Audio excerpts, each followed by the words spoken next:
Assalamu alaikum everyone. Here's a cool question from the Gulf Tour. I read the Quran, but I don't understand Arabic, so I don't get anything out of reading the Quran. Shouldn't I just be reading in English? And then these people tell you have to memorize the Quran, there's so much reward for memorizing the Quran. And there's so many huffaz out there that memorize the Quran and they don't even understand what it means. Shouldn't we be telling people to read the Quran instead of memorizing it? And you know what? As I heard this question, I realized something. To every action, there's an equal but opposite reaction. We have an extreme in this community. We have on the one hand people that want to emphasize the memorization of the Quran and not emphasize understanding at all. You just become a trophy once you memorize, and you are going to lead Taraweeh and you're going to be reciting beautifully and people are going to be saying what an awesome tajweed and qira'ah you have, and you have no concept of what's being said. That is one extreme. And that extreme gives birth to the other extreme that says, you know what, these people, they're just reciting it for no purpose and they're just making, these beautiful sounds, but what's the actual message? We should forget about memorization. We should focus all of our energies on reading and understanding. And you know what this is? These are two extremes.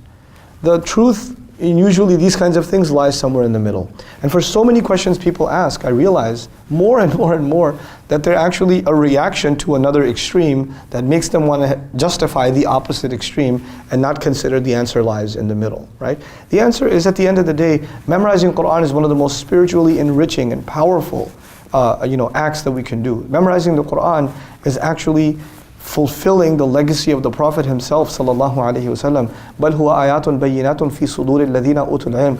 One of the most beautiful ayat in Surah Al-Ankabut describes that the ayat of the Quran live in the chests of those who believe. The ayat don't live on pieces of paper. The ayat don't live inside a mushaf. The place the ayat are stored in this world are inside the chests of believers. It's an amazing thing to say. And so I want more and more of those ayat in my chest. I want to memorize as much of them as I can. And that's something that you should struggle with and want for yourself.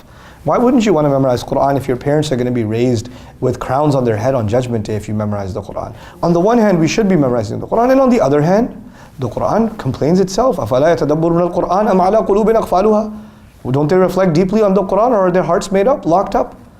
So reflection on the Quran and memorizing Quran are actually hand in hand. And let me add one more thing. This is the balance of our religion, guys. This is where things really, it's so epic. These two things are not mutually exclusive. When I memorize the Quran, I'm repeating the same ayah, yes or no? Over and over. I'm repeating the same ayah. And the more I'm repeating it, the more I'm thinking about it. And the more I'm thinking about it, more realizations come to my head.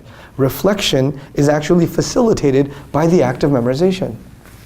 That's how it's facilitated. Then you recite Quran with tajweed. And what tajweed does is that you give every letter its due, and you pause, and you take your time with every single word. Which means it slows you down, doesn't it?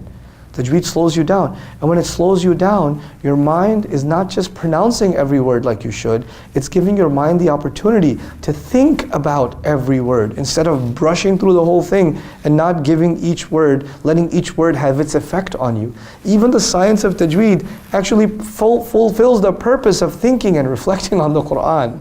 That's what it's there for. This stuff is so interconnected. What we have done is we have ripped it apart. I just want to read English translation, or I just want to study tajweed and not reflect. SubhanAllah. This is the things that Allah commands to keep, or meant to keep together, and we keep putting them apart. So the answer really lies at the end of the day in balance. When you have one extreme, it will certainly lead to the other extreme. May Allah Azza wa Jal keep us from extremes and truly allow us to be the middle ummah, ummatan wasata. Barakallahu li wa lakum. Assalamu alaikum wa rahmatullahi wa barakatuh.